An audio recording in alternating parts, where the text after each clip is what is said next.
নিরাপত্তাজনিত কারণে ফেব্রুয়ারিতে অনুষ্ঠিতব্য টি-20 বিশ্বকাপ খেলতে ভারতে যাবে না বাংলাদেশ। এই সিদ্ধান্ত আগেই জানিয়েছে তারা। বুধবার আইসিসিও জানিয়ে দিয়েছে বিশ্বকাপ খেলতে হলে ভারতেই যেতে হবে বাংলাদেশকে। আইসিসির সোজা সাপটা জবাব, ভারতের মাটিতে না খেললে অন্য দলকে যুক্ত করা হবে।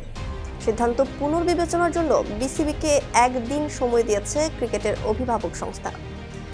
টি-20 বিশ্বকাপে যোগ দেয়া না দেওয়ার বিষয়ে আইসিসিকে চূড়ান্ত সিদ্ধান্ত জানানোর আগে আজ বৃহস্পতিবার বিকেলে বিশ্বকাপ দলের সাথে বৈঠকে বসবেন যুব ও ক্রীড়া উপদেষ্টা আসিফ নজরুল।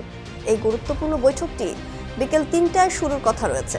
এদিকে বাংলাদেশের বিশ্বকাপ খেলার বিষয়ে ক্রীড়া উপদেষ্টার সাথে বৈঠক করেছেন বিসিবি সভাপতি আমিনুল ইসলাম বুলবুল।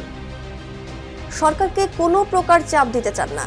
তিনি বলেছেন, বিশ্বকাপ খেলতে চান, তবে সেটা শ্রীলঙ্কার মাটিতে। আইসিসি তাদের সিদ্ধান্তে অনড় থাকায় আজ বিশ্বকাপের স্কোয়াডে থাকা ক্রিকেটারদের সাথে বৈঠকে বসবেন ক্রীড়া উপদেষ্টা। মনীষা ইসলাম, নিউজ 21 নিউজ ডেস্ক।